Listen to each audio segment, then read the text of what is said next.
Hello बच्चों, मेरा नाम राम और सोनी है। आज मैं आपको पढ़ाऊंगा वायुमंडल का संगठन एवं संरचना। संगठन मतलब होता है कि वायुमंडल कितने तत्वों से मिलकर बना है, जैसे कि गैस, धूलकण, जल वाष्प। एवं संरचना मतलब होता है कि वायुमंडल की किस प्रकार की संरचना है, यानी संरचना को तापमान एवं घनत्व के आधार पर देखा जाता है। तापमान और घनत्व के आधार पर हमारे वायुमंडल को 5 भागों में बांटा गया है। आइए इसकी विस्तृत जानकारी अपन अध्याय में पढ़ते हैं।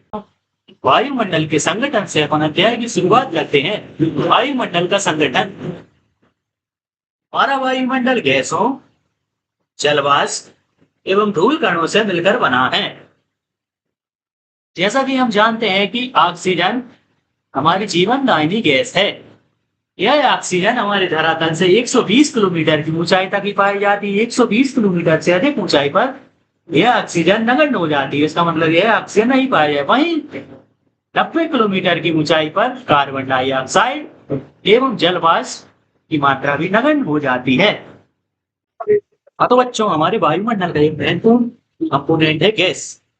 हमारे वायुमंडल में विभिन्न प्रकार की गैसें पाई जाती हैं, जैसे कि नाइट्रोजन 78%, ऑक्सीजन 21%, आर्गन 0.93% एवं कार्बन डाइऑक्साइड 0.040% पाई जाती है। कार्बन डाइऑक्साइड मौसम विज्ञान की दृष्टि से बहुत ही महत्वपूर्ण गैस है, क्योंकि यह सौर विकिरण के लिए पारदर्शी है, लेकिन पार्थिव विकिरण के लिए अपारदर्शी है। इसका मतलब यह है बच्चों की जब सूर्य से किरणें निकलती हैं तो डायरेक्ट हमारी पृथ्वी पर आ जाती हैं, लेकिन जब पृथ्वी से दीर्घ तरंगें निकलती हैं तो कार्बन डाइऑक्साइड उनको अवशोषण कर लेती है। यह सौर विकिरण के एक अंश को सौंप लेती है। इसके अलावा कुछ भाग को पृथ्वी की सतह की ओर परिवर्तित कर देती है। सबसे महत्वपूर्ण बात यह है बच्चों की, यह ग्रीन हाउस गैस की तरह कार्य करती है। ग्रीन हाउस गैस मतलब क्या होता है? ग्रीन हाउस गैस मतलब होता है कि कार्बन डाइऑक्साइड हमारे वायुमंडल को कंबल की तरह कार्य करती है, जिनसे सूर्य से आने वाली किरणें वो पृथ्वी तक आ जाती है, लेकिन पृथ्वी से निकलने वाली पार्थिव विकिरण कार्बन डाइऑक्साइड के कारण वायुमंडल की कार्बन डाइऑक्साइड को अवशोषण कर लेती है और वायुमंडल को गर्म कर देती है, जिससे ग्लोबल वार्मिंग होती है। और इसके अलावा समुद्र का जलस्तर, ग्लेशियर पिघलने लगते हैं। आइए अपन इसके आगे पढ़ते हैं। दूसरी गैसों का आयतन स्थिर है, यानी कि नाइट्रोजन, ऑक्सीजन, आर्गन आदि गैसों का आयतन स्थिर है, जबकि पिछले कुछ दशकों में मुख्यतः जीवाश्म ईंधन को जलाने के कारण कार्बन डाइऑक्साइड के आयतन में लगातार वृद्धि हो रही है। जीवाश्म ईंधन मतलब कोयला, पेट्रोलियम गैस एवं कारखानों से निकलने वाले धुएं एवं मोटर वाहनों से निकलने वाले धुएं से लगातार वायुमंडल में गैसों का संगठन बढ़ता जा रहा है, जिससे ग्लोबल वार्मिंग का चांसेस बहुत ही ज्यादा बढ़ता जा रहा है। आइए और पढ़ते हैं। इसने हवा के तापमान को बढ़ा दिया है। मतलब 1850 के दशक में हवा का तापमान लगभग 20 डिग्री सेल्सियस था, तो वर्तमान में 22 से 23 डिग्री सेल्सियस तक तापमान बढ़ गया है। दूसरा महत्वपूर्ण घटक है हमारे वायुमंडल का ओजोन। ओजोन गैस समताप मंडल में पाई जाती है। यह 10 से 50 किलोमीटर की ऊंचाई तक पाई जाती है। ओजोन गैस को फिल्टर गैस भी कहा जाता है, क्योंकि यह सूर्य से निकलने वाली परावैद्युत किरणों को अवशोषित कर उनको पृथ्वी की सतह पर पहुंचने से रोकता है। तो यह है कि अगर ओजोन की अनुपस्थिति होगी तो हम पर क्या प्रभाव पड़ेगा। तो प्यारे बच्चों, यदि ओजोन की अनुपस्थिति होगी तो हमारे जीव मंडल पर बहुत घातक प्रभाव पड़ेगा, जिससे जीव जंतुओं में कैंसर, त्वचा का कैंसर, आंखों में जलन एवं बहुत सी प्रकार की बीमारियां हो सकती हैं। वायुमंडल का दूसरा कंपोनेंट है जलवाष्प। जलवाष्प को एक परिवर्तनशील गैस के रूप में जाना जाता है। जलवाष्प ऊंचाई बढ़ने के साथ साथ घटती है। हम जानते हैं कि जलवाष्प की सर्वाधिक मात्रा उपोष्ण कटिबंधीय एवं विषुवत-रेखीय क्षेत्र में पाई जाती है, एवं जलवाष्प की सबसे कम मात्रा ध्रुवों पर पाई जाती है। ध्रुवों पर, इसके अलावा रेगिस्तान में भी जलवाष्प की सिर्फ 1% मात्रा ही पाई जाती है। इसका कारण यह है कि विषुवत रेखा पर 12 महीने वर्षा होती रहती है, जिस कारण वहां पर जलवाष्प की सर्वाधिक मात्रा 4% होती है। इसके विपरीत ध्रुवों पर अधिक ठंड होने के कारण जलवाष्प जम जाती है, इसलिए वहां पर जलवाष्प की मात्रा भी कम पाई जाती है। इसी प्रकार रेगिस्तानों में सूर्य के तापमान की अधिक मात्रा के कारण वहां पर जलवाष्प वाष्पीकृत हो जाती है, जिसके कारण जलवाष्प की कमी पाई जाती है। इसी प्रकार अपन देखें बच्चों, विषुवत रेखा से लेकर ध्रुवों की तरफ जाने पर जलवाष्प की मात्रा में कमी होती है। यह सूर्य से निकलने वाले ताप के कुछ भाग को अवशोषित कर लेती है तथा पृथ्वी से निकलने वाले ताप को संग्रहित करती है। इस प्रकार यह एक कंबल की तरह कार्य करती है। कई बच्चे ने बताया, यह पार्थिव विकिरण को रोककर अवशोषित कर लेती है, जिससे यह पृथ्वी पर वायुमंडल में ग्रीन हाउस गैस की तरह कार्य करती है। इसलिए इसे द्वितीय ग्रीन हाउस गैस के नाम से भी जाना जाता है। यह वायुमंडल को ना ज्यादा गर्म होने देती है, ना ज्यादा ठंडा होने देती है। यदि जलवाष्प की उपस्थिति होती है तो हमारी पृथ्वी पर -180 डिग्री सेल्सियस तापमान चला जाएगा और वहां पर जीवन संभव ही नहीं होगा बच्चों। तो बच्चों, धूलकण वायुमंडल में छोटे छोटे कणों को रखने की क्षमता होती है। ये छोटे छोटे कण क्या होते हैं बच्चों? जैसे धूलकण में आ गया समुद्री नमक, वही मिट्टी कण, लोहे की काली, राख के कण, पराग कण, इनको धूलकण कहते हैं। धूलकण प्रायः धरातल के पास निचले वायुमंडल में अधिक पाए जाते हैं, क्योंकि गुरुत्वाकर्षण बल इन पर प्रभावी रहता है एवं जलवाष्प धूलकण को अपनी ओर आकर्षित करता है। फिर भी कभी कभी संवहनीय धाराओं के प्रभाव से धूलकण काफी ऊंचाई तक ले जाए जाते हैं। विषुवत रेखीय क्षेत्रों में संवहनीय धाराएं चलती हैं जो धूलकणों को 18 किलोमीटर ऊंचाई तक ले जाती हैं। सबसे अधिक धूलकण उष्णकटिबंध शीतोष्णकटिबंध पाए जाते हैं, क्योंकि यहाँ पर सूर्य लंबवत किरणें अधिक पड़ती हैं, जिस कारण मिट्टी की नमी सूख जाती है, जिस कारण धूलकण अधिक पाए जाते हैं। वहीं पर विषुवत रेखीय क्षेत्र एवं ध्रुवीय क्षेत्रों में धूलकण कम पाए जाते हैं, क्योंकि विषुवत रेखा में लगातार वर्षा के कारण एवं ध्रुवों पर ठंडी हवाओं के कारण धूल के कण एवं जलवाष्प जम जाती है, जिससे कि वहां पर कम धूलकण पाए जाते हैं। हाँ बच्चों, आइए पर धूल और नमक के कण आर्द्रताग्राही नाभिक तरह कार्य करते हैं, जो वर्षा के लिए क्या करते हैं बच्चों? जो वर्षा के लिए सहायता प्रदान करते हैं। धूल कणों के आसपास जलवाष्प आकर चिपक जाती है एवं भारी होकर ऊपर से नीचे गिरने लगती है, जिसे अपन वर्षा कहते हैं। तो बच्चों, वायुमंडल की संरचना तो पढ़ते हैं। वायुमंडल अलग अलग घनत्व तथा तापमान वाली विभिन्न विभिन्न परतों का बना होता है। वायुमंडल की विभिन्न परतों में अलग अलग तापमान होता है तथा अलग अलग घनत्व होता है।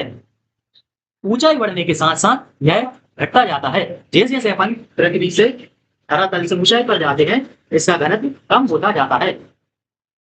तापमान की स्थिति के अनुसार वायुमंडल को 5 स्तरों में बांटा गया है। प्रथम क्षोभमंडल, दूसरा समताप-मंडल, तीसरा मध्यमंडल, चौथा वायुमंडल और पांचवा बहिर्मंडल। आइए पहले मंडल के बारे में अपन पढ़ते हैं। क्षोभमंडल।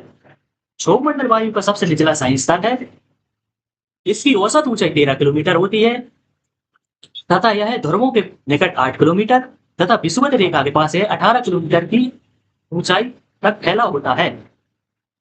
क्षोभमंडल की मोटाई विषुवत रेखा पर अधिक होती है। क्यों?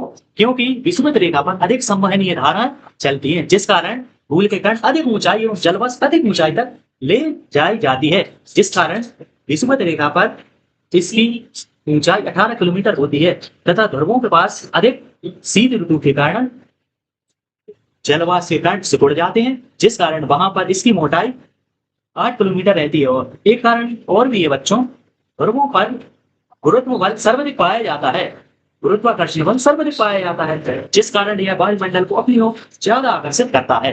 जबकि भूमध्य रेखा पर गुरुत्वाकर्षण बल कम पाया जाता है, इसलिए अपेक्षाकृत तुलनात्मक रूप से इसकी ऊंचाई 18 किलोमीटर तक होती है।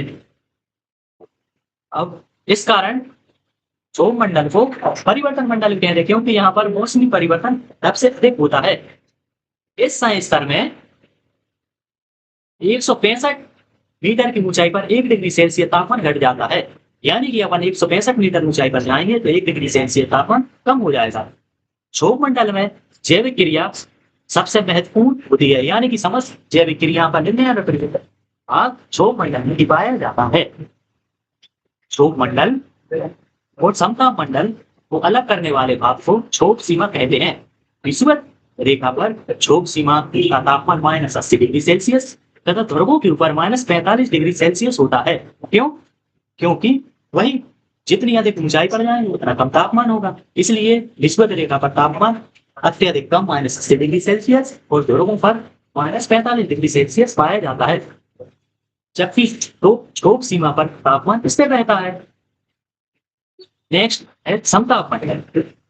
18 से लेकर 50 किलोमीटर की ऊंचाई वाले भाग को समताप मंडल कहते हैं। यहाँ पर हल्का हल्का तापमान बढ़ता है। समताप मंडल में सबसे महत्वपूर्ण गैस ओजोन पाई जाती है, जो पराबैंगनी किरणों को अवशोषित कर लेती है और पृथ्वी पर आने वाली हानिकारक पराबैंगनी किरणों से हमारी रक्षा करती है। इसका तीसरा स्तर है मध्य मंडल।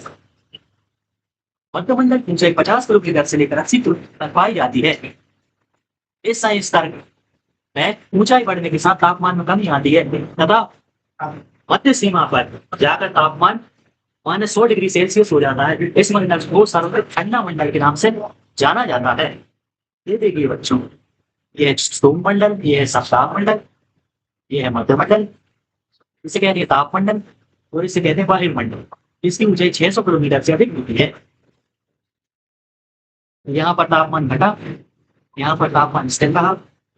समताप मंडल तापमान बढ़ा, इसके बाद मध्य मंडल फिर तापमान घटा, यहाँ पर -100 डिग्री सेल्सियस की बात। मध्य सीमा में तापमान स्थिर रहा, इसके बाद तापमान लगातार बढ़ता जाता है और बहुत ऊंचाई पर बहुत अधिक तापमान हो जाता है। 1000 किलोमीटर की ऊंचाई पर बहुत अधिक तापमान हो जाता है। नेक्स्ट है आयन मंडल। यह मध्य मंडल के ऊपर 80 से 400 किलोमीटर के नीचे स्थित होता है। इसमें विद्युत आवेशित कण पाए जाते हैं। विद्युत आवेशित कणों में नाइट्रोजन के अणु, ऑक्सीजन के अणु पाए जाते हैं, जिसे आयन कहते हैं। इसलिए इसे आयन मंडल के नाम से भी जाना जाता है। पृथ्वी के द्वारा भेजी गई रेडियो तरंग इस स्तर से वापस लौटकर पृथ्वी की ओर आ जाती है। जो हमारे टीवी रेडियो कार्य करते हैं वह इसी कारण के कारण होते हैं। यहाँ पर ऊंचाई बढ़ने के साथ साथ तापमान में वृद्धि हो जाती है एवं बहुत ज्यादा तापमान घटा बढ़ जाता है। इसके ऊपर जो स्तर पाया जाता है उसे वायुमंडल कहते हैं। वायुमंडल कहते हैं यह सबसे ऊंचा स्तर है। इसके बारे में बहुत कम जानकारी उपलब्ध है। आइए बच्चों, इसके अपन अभ्यास प्रश्न हल करते हैं। निम्नलिखित में से कौन सी गैस वायुमंडल सबसे अधिक मात्रा में मौजूद है? जैसा कि मैंने बताया था, नाइट्रोजन। वायुमंडलीय परत जो मानव जीवन के लिए बहुत महत्वपूर्ण है। भूमंडल जिसमें संपूर्ण जीव भाग का 99% भाग पाया जाता है। समुद्री नमक, परागकण, धूल की कालिमा, मिट्टी किससे संबंधित है? बताइए बच्चों, से संबंधित यह है उल्का। जैसा कि हमने ऊपर पढ़ा था, ये देखिए, ये देखिए उल्कण, उल्का, धूल की कालिमा, मिट्टी। नेक्स्ट, निम्नलिखित में से कितनी ऊंचाई पर ऑक्सीजन की मात्रा नगण्य हो जाती है? इसका आंसर क्या है? 120 किलोमीटर। देखिए बच्चों,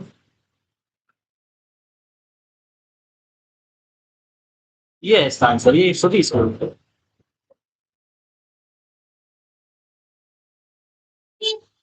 नेक्स्ट, निम्नलिखित में से कौन सी गैस सौर विकिरण के लिए पारदर्शी है तथा पार्थिव विकिरण के लिए अपारदर्शी? इसका आंसर होगा कार्बन डाइऑक्साइड। अगर कार्बन डाइऑक्साइड के साथ जल वाष्प हो जाए तो भी इसका आंसर होगा दोनों।